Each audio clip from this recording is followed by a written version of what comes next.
Hi friends, welcome to மண்வாசம் channel. இன்றைக்கி நம்ம முறுக்கு எப்படி ஈஸியாக பண்ணலாம் அப்படின்னு பார்க்கலாம். அதுக்கு தேவையான பொருட்கள் 200 கிராம் அளவுக்கு வெள்ளை உளுந்து எடுத்துக்கணும். நான் இன்றைக்கி 1 கிலோ பச்சரிசி எடுத்திருக்கேன். நீங்கள் 1 கிலோ பச்சரிசி எடுத்திங்கன்னா 200 கிராம் உளுந்து தான் கரெக்டாக இருக்கும். இந்த அரிசியை நல்லா கழுவி ஒரு நாள் ஃபுல்லாக நல்லா வெயிலில் காயணும். அந்த மாதிரி இதை எடுத்து வச்சுக்கோங்க. அது கூடவே 50 கிராம் அளவுக்கு கடலைப்பருப்பு. இது எதுக்காக சேர்க்குறோம் அப்படின்னா உங்களுக்கு முறுக்குக்கு நல்ல கலர் கொடுக்கும். அது கூடவே 2 டேபிள் ஸ்பூன் எள்ளு. நான் இன்றைக்கி கருப்பு எள்ளு எடுத்திருக்கேன். 1 டேபிள் ஸ்பூன் அளவுக்கு ஓமம் சேர்த்துக்கலாம். இப்போது ஃபஸ்ட்டு ஒரு வாணலியில் புழுங்கல் அரிசி ஒரு 4 டேபிள் ஸ்பூன் அளவுக்கு நல்லா வறுத்து எடுத்துக்கலாம். இது நீங்கள் சேர்த்திங்க அப்படின்னா உங்களோட முறுக்கு ரொம்பவே கிறிஸ்பாக இருக்கும். இந்த மாதிரி வறுத்ததுக்கு அப்புறமா அது ஒரு பாத்திரத்துக்கு மாற்றிக்கலாம். அதே வாணலிலே 200 கிராம் அளவுக்கு வெள்ளை உளுந்து எடுத்துக்கலாம். இது ரொம்ப கலர் வரணும் அப்படின்லாம் கிடையாது. உங்களுக்கு வாசனை வந்துச்சு அப்படின்னாலே நீங்கள் இதை ஆஃப் பண்ணி ஒரு பிளேட்டுக்கு மாற்றிடுங்க. நான் இதோட கப் கணக்கெலாம் டிஸ்கிரிப்ஷன் பாக்ஸில் கொடுக்குறேன், செக் பண்ணிக்கோங்க. உங்களுக்கு வறுபடும் போதே வாசனை வரும். அந்த ஸ்டேஜில் இதை ஆஃப் பண்ணி எடுத்துக்கோங்க. இப்போது நம்ம அந்த அரிசியில் நம்ம எல்லாத்தையும் கலந்துக்கலாம். உங்களுக்கு அரிசி நல்லா காஞ்சிருக்கணும். இப்போது இந்த அரிசியில் நம்ம 50 கிராம் அளவுக்கு கடலைப்பருப்பு சேர்த்துக்கலாம். இதுதான் உங்களுக்கு முறுக்குக்கு நல்ல கலர் கொடுக்கும். நீங்கள் ஒரு தடவை ட்ரை பண்ணி பாருங்கள். அது கூடவே நம்ம வறுத்த அந்த புழுங்கல் அரிசி, அதாவது இட்லி அரிசி, அதை சேர்த்துக்கலாம். 4 டேபிள் ஸ்பூன் அளவுக்கு நான் சேர்த்துக்கிறேன். அது கூடவே உளுந்து நம்ம வறுத்தோம்ல, அதையும் நான் சேர்த்துக்கிறேன். இந்த மாதிரி கலர் இருந்தாலே போதுங்க. இப்போது எல்லாத்தையுமே நல்லா கலந்துக்கோங்க. இதை நீங்கள் மில்லில் கொடுத்து அரைச்சி எடுத்துக்கோங்க.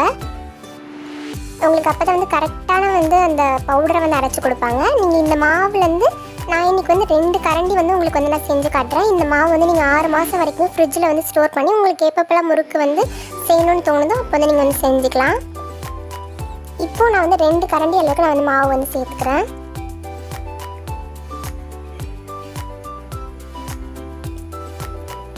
சேர்த்துட்டு இதில் மற்ற பொருட்கள்லாம் நம்ம சேர்த்துடலாம். ஃபஸ்ட்டு எள்ளு. நான் இன்றைக்கி கருப்பு எள்ளு எடுத்துக்கேன். நீங்கள் வெள்ளை எள்ளு சேர்க்கறனாலும் சேர்த்துக்கலாம். 1லேருந்து 2 டேபிள் ஸ்பூன் அளவுக்கு கருப்பு எள்ளு சேர்த்துக்கோங்க. அது கூடவே 1 டேபிள் ஸ்பூன் அளவுக்கு ஓமம் சேர்த்துக்கலாம். கொஞ்சம் கையால் கொஞ்சம் கசக்கி அதை போட்டுக்கலாம். சிலர் சீரகம் சேர்ப்பாங்க. நான் இன்றைக்கி சீரகம்லாம் எதுவும் சேர்க்கலை, ஓமம் மட்டும்தான் சேர்க்குறேன். அது கூடவே இந்த முறுக்குக்கு தேவையான அளவுக்கு உப்பு சேர்த்துக்கலாம். சேர்த்துக்கிட்டு கொஞ்சம் கலந்து விட்டுட்டு நார்மலாக நம்ம யூஸ் பண்ணுற வாட்டரில் கொஞ்சம் கொஞ்சமாக தெளித்து பிசைஞ்சுக்கோங்க. சிலர் உப்பு தண்ணி கலந்து பிசைவாங்க. அந்த மாதிரி நீங்கள் பிசைறீங்க அப்படின்னா நீங்கள் உப்பு முன்னாடி நம்ம போட்டோம்ல, அதை சேர்க்காதீங்க. இப்போது இதில் ஒரு 1/4 டீஸ்பூன் அளவுக்கு பெருங்காயத்தூள் நீங்கள் முன்னாடியே சேர்த்துக்கோங்க. மாவு ரொம்ப கெட்டியாகவும் இருக்கக்கூடாது. இந்த மாதிரி கையில் பிழிஞ்சிங்கன்னா உங்களுக்கு ஈஸியாக பிழிகிற மாதிரி இருக்கணும். இந்த மாதிரி நீங்கள் மாவு பிசைஞ்சு எடுத்துக்கோங்க. மாவு ரொம்ப டைட்டாக நீங்கள் பிசைஞ்சிங்கன்னா உங்களுக்கு பிழிகிறதுக்கு ரொம்பவே கஷ்டமாக இருக்கும். ஸோ இந்த மாதிரி நீங்கள் பிசைஞ்சு எடுத்து வச்சுக்கோங்க. இப்போது எண்ணெய் நம்ம ஒரு பக்கம் காய வச்சிடலாம். மீடியம் ஃப்ளேமில் நல்லா காயட்டும். இந்த மாதிரி முறுக்கச்சு எடுத்துக்கோங்க. எடுத்துகிட்டு நான் முறுக்கு இன்றைக்கி தட்டை தான் செஞ்சு காட்ட போகிறேன். தட்டில் கொஞ்சமாக எண்ணெய் தடவிக்கலாம்.